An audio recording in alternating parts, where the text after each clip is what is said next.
Magandang araw mga kaibigan. Isang kwentong pag-ibig ang muli kong ibabahagi sa inyo na tiyak nakapupulutan ng aral at magpapaantig sa inyong mga puso. Pero kung bago ka pa lamang ay pakilike po ng ating video. Pakiclick ng subscribe button, gayon din ng bell icon para lagi kang updated sa mga susunod ko pang upload.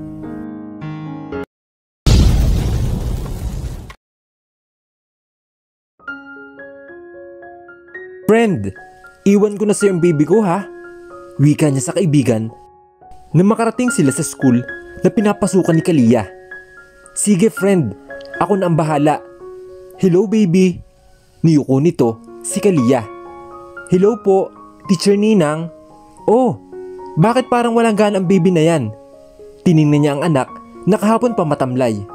Matapos malaman na umuwi sila sa bahay nila at wala ang daddy nito. Hindi naman ito nagreklamo sa kanya o nagtanong kung bakit nandun sila. Her daughter seems to know that was the meaning of that. Nothing po, Teacher Ninang. I just miss daddy. Napahinga siya ng malalim at bahagyang yumuko upang mapantay ng anak.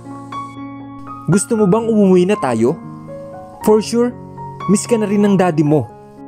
Singit ni Jennifer at pinindot pa ang pisngi ng kanyang anak. No po, Mommy. If he doesn't like us in his house, kinamamila na lang tayo. Basta wag lang po tayo far away si Daddy para mabisit natin siya or he could visit us. Tumango siya at hinalikan sa ulo ang kanyang anak. Sige na baby, pasok ka na sa classroom nyo. Need na ni Mommy na umalis. Mabait naman itong sumunod sa kanya at binigyan pa siya ng mabilis na halik sa kanyang pisngi. Ano yun Mars? Usisa sa kanya ng kaibigan habang nakasunod sila ng tingin kay Kalia sa papasok sa classroom. Wala friend, may hindi lang kami pinagkakaintindihan ni Franco. Masamang pangitain yan friend. Kakakasal nyo pa lang, may away agad kayo? Hindi naman kami nag-away, may misunderstanding lang kami. Gagi ka, bruha, anong misunderstanding lang? Umalis lang kayo ng penthouse tapos may hindi lang pagkakaintindihan? At saka, bakit ka naman umalis? He want us out of the country. Ha? Bulalas nito. Mahina niya itong hinampas dahil nagsilungunan ng ilang mga magulang sa kanila na naghahatid ng mga anak. Ang eskandalosa mo talaga. Walang hiya ka friend. Sorry naman friend. Nakakagulat lang kasi ang sinabi mo. Bakit? Paano naman? Sabi niya, kaligtasan daw namin iyon. Iyon naman pala eh. Ano bang problema doon? Umiling siya at sabay yumuko. I don't want to leave him. Natatakot ako na wala na kaming babalikan. Masama bang mag-alala siya sa kalagayan nito? Bakit ba ayaw siya nitong intindihin? Maraming paraan para hindi sila mapahamak ni Kalia. He couldn't just let them send out of the country. Paano ang pag-aaral niya? Ni Kalia, paano ito? Bakit? Tanong niya nang hindi umimik ang kaibigan at sa halip ay nakatitig lamang ito sa kaniya. Bakit? Kumunot ang noon niya. Ha? Ang gulo mo namang kausap. Bakit hindi mo siya kayang iwanan? Daddy siya ni Kalia. Iiyak ang baby ko kapag nawala ang daddy niya. Yun lang ba? Ano pa ba dapat? Wala naman siyang ibang dahilan. Well, meron pala. Ayaw niya lang intindihin at i-analyze iyon. Natatakot kasi siya sa maaaring malaman. Kasi mahal mo na siya? Napaiwas siya ng tingin dahil tila hinugot ng selkang iyon ni Jennifer ang pakiramdam na pinilit niyang itinatago sa pinakailalim na bahagi ng kanyang isip at puso. Aalis na ako. Pag-iiwas niya ng usapan. Trina, may flight pa ako ng alas 8. Ikaw na ang bahala sa baby ko. Bumuntong hininga ang kanyang kaibigan. Tila disappointed na naging reaksyon niya sa sinabi nito. Mag-ingat ka ha. Humalit siya sa pisngi nito at binigyan ng isang huling sulyap ang kanyang anak na nakaupo sa desk nito bago siya tuluyang umalis. Nandoon pa rin ang taxi na sinakyan nila kanina ni Kalia. Hindi nila kasama si Cassie dahil nauna itong pumasok sa kanyang eskwela. Ang mama naman niya ay tahimik lang at wala naman itong sinabi tungkol sa pag-uwi nila ni Kalia sa bahay nito. Lampas alas 7 pa lang ng umaga, kaya malamang itatambay na lang siya sa waiting area. O kaya naman ay sa pantry ng kanilang station sa Philippine Airlines. Pagkarating niya sa compound ng airlines, nginitian siya ng lady guard na naroroon at tinulungan pa siya sa kanyang maleta. The same guard that she met in her first day of internship in airlines. "Tulungan ko na po kayo, ma'am." "Thank you, pero kaya ko na naman. Magaan lang itong maleta." Nakangiti niyang sagot. "Hindi niyo po kasama si Sir Franco?" "Hindi po, ate." Umiling siya at hinila ang handle ng kanyang maleta. "Kaya po pala," anito sa kanya. "Kaya ano po? Nakita ko po ang kotse ni Sir kanina. Akala ko po kasi nandoon kayo. Nauna na po siyang umalis. Palusot na lang niya." "Sige po, una na ako." "Sige, ma'am." Pabiro pa itong sumaludo sa kanya na mahina niyang ikinatawa. There are people in Philippine Airlines who are not as bad as some of them. Katulad ng lady guard na iyon. From first day, mabait nito sa kanya. Hanggang ngayon, nabalita sa buong kumpanya na asawa siya ng may-ari. Hindi ito katulad ng mga junior flight attendant na nakarang Sabado sa party. Akala naman yata ay papaapekto siya sa mga sinasabi ng mga iyon sa kanya. She receives more criticism about her being a single mother. Lalo na ang ilang kapitbahay niya noon at mga kaklase dati. May tumatawag pa sa kanyang pokpok dahil lang nabuntis siya sa edad no 19. Napalingon sa kanya ang grupo ng ilang flight attendant nang pumasok siya sa locker room. Wala pa si Cheryl o kaya si Nika na siyang tanging kasundo niya sa mga iyon. Meron namang ibang mababait na junior flight attendant pero ewan ba niya kung bakit hindi siya nito nilalapitan. Minsan ay nahuhuli niyang patingin-tingin ito sa kaniya. "Hello, ma'am," wika ng pamilyar na boses sa kanyang likuran. Hindi niya pinansin ang boses ni Miss Jane dahil hindi naman siya tinatawag nito. She keeps arranging her things inside her locker. "Ma'am," ulit niyon, kaya nilingon niya ito para tingnan kung sino ang tinatawag nito. Subalit sa kanyang pagkagulat, nakatingin ito sa kanya habang formal ang bakas ng mukha, ngunit nasa mga mata naman ang pagrespeto. Lumingon siya sa kanyang kaliwa at kanan. Nang makitang wala siyang katabi, ay nakabuka ang bibig na itinuro niya ang sarili. "Ako po?" "Yes, ma'am." She laughed awkwardly. "Hindi po ako, ma'am. Miss Jane. Asawa ka po ni Sir Franco, and that makes you the part owner of the airlines." Narinig niya ang pagsinghap ng mga babaeng naroroon. "Intern din po ako sa kumpanya," katwiran niya. "Sa tingin ko naman, wala naman dapat mabago sa kung paano niyo ako itrato noon at ngayon. I'm still tourism student and aspiring flight attendant." Kasi kung itatrato siya na parang reyna sa airlines na ito dahil asawa lang siya ng may-ari, paano naman ang pangarap niya? Ayaw niya makuha iyon sa madalian. Her parents taught her to strive and work hard to achieve her dreams. Hindi kasi nakakaproud ang pangarap na kinuha lang sa shortcut. Walang fulfillment. Kung iyan ang gusto mo, who am I to say no? Hindi niya alam kung namamalikmata lang ba siya, pero nakita niya ang kislap sa mga mata ni Miss Jane. "Kuha lang po ako ng kopi sa pantry, Miss Jane. Mamaya pa namang 8 ang flight ko." Subalit, dahil walang kape sa pantry nila, kinailangan pa niyang pumunta sa cafeteria. Hindi naman talaga siya mahilig sa kape. Gusto niya lang talaga na magising ang bawat himaymay ng kanyang pagkatao. Ang mahilig sa kape ay She blew a breath. Si Franco. Alright.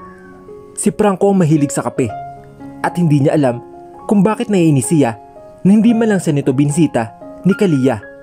Kahit isang tawag ay wala. Pero ano bang inaarte niya? Siya naman itong nagdesisyon na umuwi sa bahay ng mama niya. Ang hindi nito pagpigil sa kaniya ay ayos lang dito na umalis sila. At naiiyak naman siya sa kaisipan na iyon. Hindi niya alam na babaliw na siya. Nasa kabila lang ang opisina ni Franco. Kung aaminin niya sa sarili niya na gusto niya itong makita.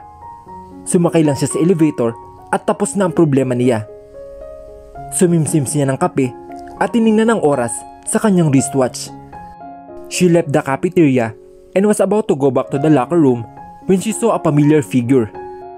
Nakakulay puting dress ang babae at kahit nakalugay na ngayon ang tuwid na tuwid nitong buhok ay nakilala pa rin niya iyon. Humakbang ang kanyang mga paa pasunod sa babae. Sinikap niyang mapanatili ang distansya nila upang hindi siya nito mahalata. At tama nga ang hinala niya kung saan pupunta ang dating asawa ni Franco. Sumakay rin siya sa elevator at dahil may mga nakaharang naman sa pagitan nila ay medyo malayo-layo rin siya sa babae. Hindi siya nito napansin. Nauna itong umalis ng escalator. Dahil nasa pinakaunahan ito, humakbang siya sa baitang ng escalator at kulang na lang ay tumakbo pataas para maabutan ang babae. Nang makarating siya sa palapag ng opisina ni Franco ay hindi niya na makita ang dating asawa ni Franco na si Marjorie. Nagpalingalinga siya bago muling naglakad patungo sa opisina ng asawa. Wala ang sekretary sa mesa nito at wala ring ibang tao sa palapag na iyon maliban sa kanya. Curious na pasimple niyang itinapat ang tenga sa nakasarang pinto ng opisina ng kanyang asawa. May narinig siya pero hindi malinaw. Tawa iyon ni Marjorie at nagsalita rin ang asawa niya. Ano bang ginagawa ng dalawang iyon sa loob ng opisina? Wala ang sekretarya niya. Ano ang ginagawa nila? Hindi niya alam ang kanyang dapat gawin.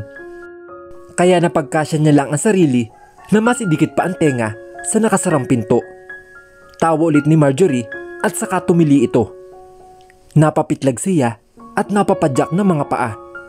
Kinagat niya ang kanyang pang-ibabang labi at hinawakan ang doorbell. Handang gulatin ang mga walang hiya. Subalit, bago pa man niya mapihit ang door handle, ay may tumikhim sa kanyang likuran. Muntik na siyang mapatalon sa kanyang kinalalagyan.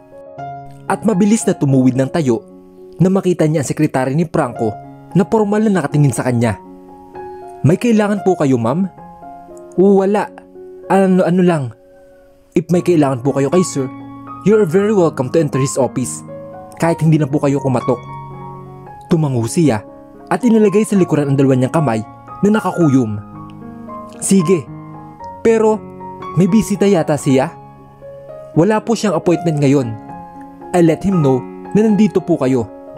No! Malakas ang boses niyang pigil na ikinagulat nito. Pardon? I mean, wag na. Aalis na rin ako.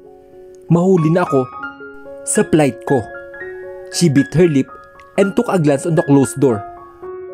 Tahimik na ang nasa loob at ayaw niyang mag-isip kung ano ang nangyayari sa dalawang iyon. Umiinit ang ulo niya at parang ayaw tanggapin ng kanyang sistema. Huwag mo na lang sabihin kay Franco na pumunta ako dito. Pero ayoko kasi siyang istorbohin. At saka baka tumawag na naman siya kahit nasa flight ako.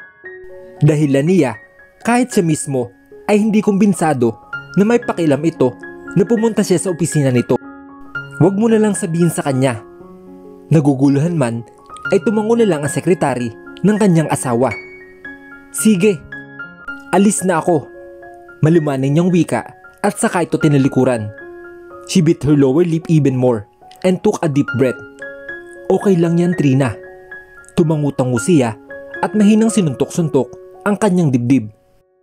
Para payapain ang gumuguhit na kirot sa kanyang dibdib. Okay lang yan. Wala kang pakialam sa kanilang dalawa. Tama na. Ang bigat-bigat ng pakiramdam niya at gusto niyang maluha. Habang nakasakay siya sa escalator, pababa. May ideya na siya kung bakit niya nararamdaman ang nararamdaman niya ngayon. Ayaw niya lang bigyan ng pansin ito. Ayaw niyang i-entertain dahil alam niya mas masasaktan siya. Mas mabuti ng clueless siya sa kanyang nararamdaman. Kung kailangan niyang magpanggap, para ignora ang pakiramdam na iyon para sa asawa niya ay gagawin niya. She felt neglected. Para bang pinatikim siya ni Franco ng masarap na ulam at saka hindi na binigyan pa ulit nang muli siyang humingi. Ngayong bumalik na ang dati nitong asawa, mas napagtanto niya na tama lang na huwag niyang bigyang pansin ang kanyang nararamdaman. She shouldn't like Franco. She couldn't love him. Masyado itong mataas para maabot niya. Anong laban niya kay Marjorie? Gayong anak lang niya ang nag-uugnay sa kanila ni Franco. That marriage is just a piece of paper. Ang daling ipa-annulled. Ang dami ng koneksyon at pera ni Franco. Malamang isang pitik lang ng daliri nito ay may annulled na agad sila. Nang matapos ang huling flight niya kinahapunan, ay pinagpara siya ng taxi ni Ate Lorraine, ang lady guard sa guardhouse nila. May nakapwesto pa na isang security guard doon, si Manong Arnie. Pansamantala munang naiwan ni Ate Lorraine ang gate para samahan siya sa tabi ng kalsada at mag-abang ng taxi. May anak ka po ate? Tanong niya na walang bakanting taxi na dumadaan. Meron po ma'am, 3 na po. Yung 2, matanda lang ng 1 taon sa inyo. Tapos na mag-aral. Yung pangatlo ko naman, nag-aaral sa Dilasal at engineering po iyon ma'am. Puno ng pagmamalak nitong wika at kapag kuwan ay napakamot sa ulo. Kaya nga po nagpapasalamat ako sa pamilya ni Sir Franco. Nilingon niya ito at tuluyang humarap. Scholar kasi ang anak kong iyon. Ang mahal sa Dilasal, lalo pat engineering. Mabuti na lang at natanggap ako rito. Lahat ng empleyado rito na may anak na nag-aaral ay scholar ng pamilya Mercado. Lalo na kapag mababa ang trabaho namin katulad ko. Security guard lang. At saka yung mga janitor. Marangal naman po yun. Tutol niya sa sinabi nito mababa at nilalang ang trabaho nito. Ikaw talaga ma'am. 3 na lang Ate Lorraine. At saka ang bata ko pa naman. Huwag mo na po akong ipo.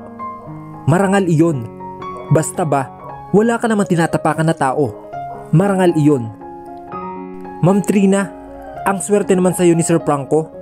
Pero maswerte rin kami. Iyon 2 ko pang tapos na, scholar din iyon ng pamilya Mercado. Ngumiwi siya at napalabi. Malas yun sa akin ate. Kinunan ko na yun ng milyones. Tumawa ang lady guard at pabiro pa siyang tinampal sa kanyang braso. Ikaw talagang bata ka? Mapagbiro ka? Hindi nga po. Tumawa na rin siya. Totoo naman na kinuhanan niya ng milyones si Franco bago pa sila magkaanak. Ang laki ng ibinayad nito sa kanya ng gabing iyon. Ewan ko sa'yo ma'am. Ito na pala ang taxi. Ikinampay nito ang kamay niya para patigilin ang taxi na paparating sa kanila. Sakto naman na wala yung laman at tinulungan pa siya ni Ate Lorraine sa kanyang dalang bag. Kumaway siya kay Ate Lorraine at akmang papasok na sa loob ng sasakyan na may umarangkadang motor ang dumaan sa direksyon nila. Tila action scene sa pelikula na nag-slow motion ang paligid niya. Naglabas ng baril ang lalaki na nakangka sa motor at saka itinutok sa kanya. Isang putok ng baril ang pumaalinlangan sa paligid, kasabay ng pagsigaw ni Ate Lorraine at ang pagharang ng katawan nito sa kaniya. Natuod siya sa kanyang kinatatayuan at walang nagawa kundi wala sa loob na saluhin ang katawan ni Ate Lorraine, habang nanlalaki ang kanyang mga mata na nakatingin sa 2 lalaki na nakamotor. Babalikan pa sana siya ng mga ito, subalit lumabas ang driver ng taxi at may baril din na dala. Umarangkada palis ang mga iyon at humabol ang driver ng taxi habang sunod-sunod na nagpapaputok. The taxi driver shoots the riding in tandem multiple times. Eksperto ang pagkalabit nito ng gantilyo ng baril. Saka pa lamang siya natauhan nang kumaripas ng takbo pabalik sa kanya ang driver. Dumako ang tingin niya sa lady guard at pumaalinlangan ang sigaw niya sa gilid ng kalsada. Ma'am, sakay na po. Kinailangan pa siyang itulak ng taxi driver papasok ng sasakyan. Tumatakbo palapit sa kanila si Manong Arnie at mabilis na sinulo ang katawan ni Ate Lorraine nang dumasdos iyon sa sa pagkakahawak niya. Ate, Diyos ko! Taranta siyang tinulungan ni Manong Arnie na isakay sa taxi ang lady guard. Nanginginig na pinaunan niya ang babae sa kanyang hita habang nakatagilid ito. Nasa likod ang tama nito at sa may bandang bewang. Pawisan siya at halos lumabas na ang puso niya sa sobrang kaba na makarating sila sa ospital. The old woman rushed to the emergency room the moment their vehicle stops in front of the hospital. Natataranta na humabol siya sa stretcher. Ang daming dugo ng babae at pati damit niya ay may bahid na rin.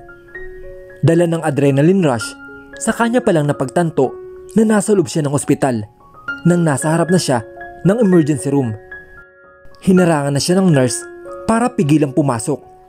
Naiwan siya sa labas ng emergency room. Nasapo niya ang kanyang dibdib at muling lumakas ang tibok ng kanyang puso. Inilamos niya ang kanyang sariling palad sa mukha niya bago nagpalingalinga sa kanyang paligid. Walang tao sa hallway na kinaroroonan niya at nagsimula siyang mahilo sa amoy ng hospital.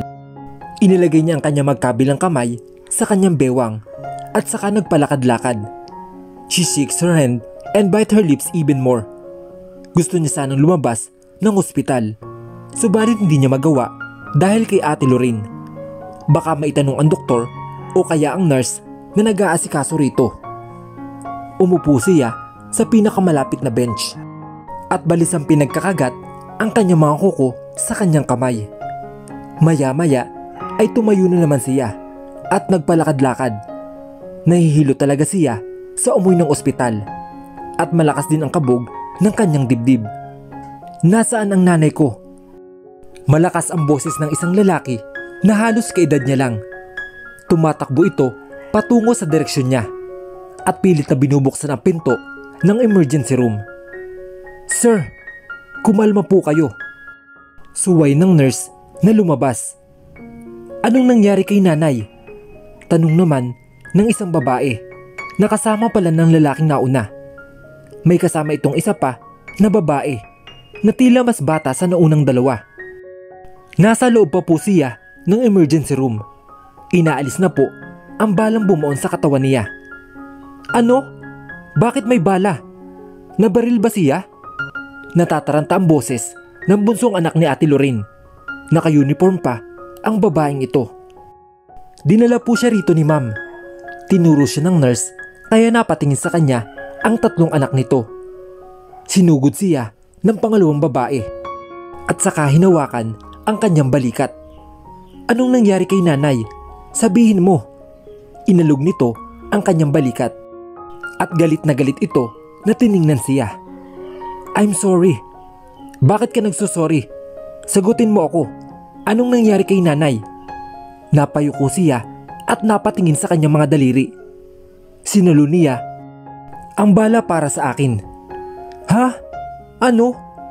Hinawakan din siya ng bunsong babae at saka inalog ang kanyang braso. Bakit niya ginawa iyon? Kasalanan mo to.